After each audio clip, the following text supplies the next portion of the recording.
আমরা মহিলারা ঘুষ কিনতে আইলে মহিলাকে হাত চাদর টানাটানি করে কেন করবো? আমরা মহিলা না, পুরুষেরা কেন মহিলাকে হাত দিব? এটা বিচার আপনারা করবেন। আর এমন করে কেন মারামারি করে মহিলাকে পুরুষেরা হাত দেয়? এটার কারণটা কি হাত দেওয়ার? আমরা সাধারণ মানুষ, আমরা বাজারে আসছি বাজার করার জন্য, কিন্তু দরদাম নিয়ে যে আমাদের গায়ে হাত দেওয়া হইব এটা কিন্তু ঠিক না। ব্যাংক থেকে আসার পরে এখানে দাঁড়িয়ে দেখতেছি যে এখানে গন্ডগোল হচ্ছে, এমনকি বিশাল আকারে গন্ডগোল হচ্ছে। তো আমি সামনের দিকে আগিয়ে যাইতেছি, তখন দেখলাম যে আমি মহিলাকে জিজ্ঞেস করলাম যে এখানে সমস্যা কি। মহিলা আমাকে বললো যে আমরা মাংস কিনতে আসছি।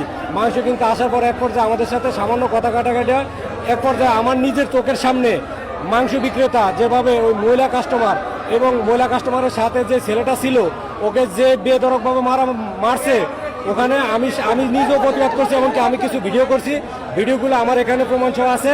তাদের বিষয়ে আমরা হামলা করি নাই। ওনারা মাংস নিচে 2 কেজি মাংস এখনো প্যাকেট করা আছে, ঠিক আছে।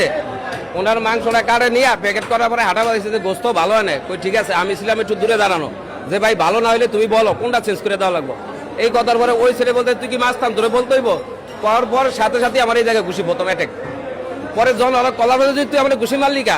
এরপরে মহিলা সহকারে আরো একটা লোক ছিল, মহিলা জুতা নিয়ে বাড়ি এলো বাতালি শুরু, আর ওই পুরুষ দুজনে এলো বাতালি ঘুষি, এবং যারা ছাড়াইতে গেছে এগারো খামছে খুমছে দিছে। ও এখন মারার মতন না, মহিলা বাচ্চারাও মারছে, বুঝতে লিয়া বলে